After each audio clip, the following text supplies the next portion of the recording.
We spend more pooping than we do washing our clothes. Our grand total is... We're Zach and Allie, and this is Nomadic Habits.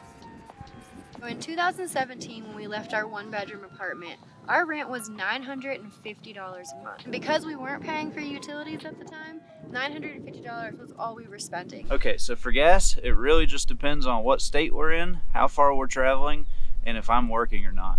But if you really break it down, total monthly gas expenditures is roughly $480. When we're talking about gas, we're talking about our generator. We're also talking about the diesel fuel that we use to fuel our heater. And if we're speaking of all of that together, that's the $480. Obviously, it looks like we spent way more on rent than we were on gas.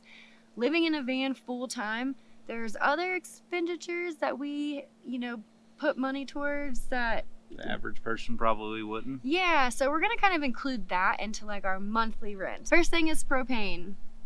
How much do we spend on propane a month? We typically have a 2.5 gallon propane tank that we have to fill once every 2 to 3 months.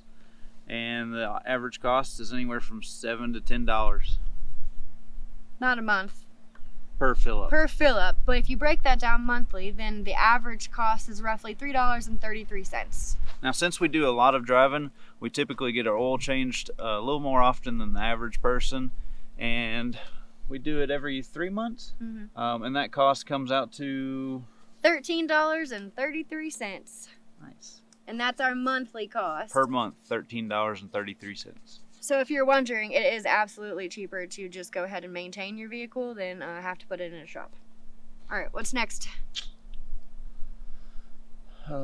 Showers. I say we do showers next. Okay. Because we don't have a shower here in the van. We do have to go take showers somewhere. We use Planet Fitness.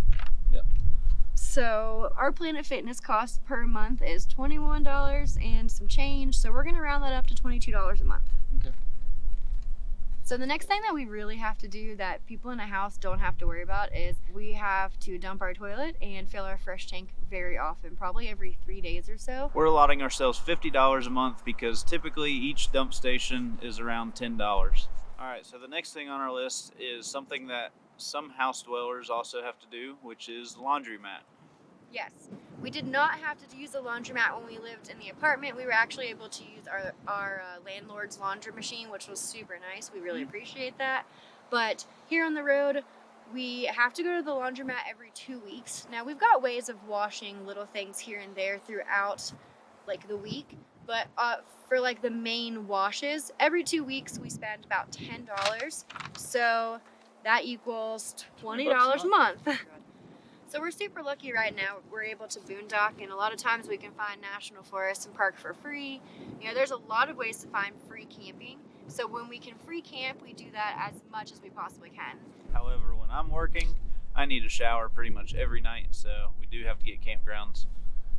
And the total cost on that, if we were to split that up and really like break it down monthly, we still spend about $409 on campgrounds a month. I think that pretty much is it for the different things that we spend that we really would have never spent on living in an apartment.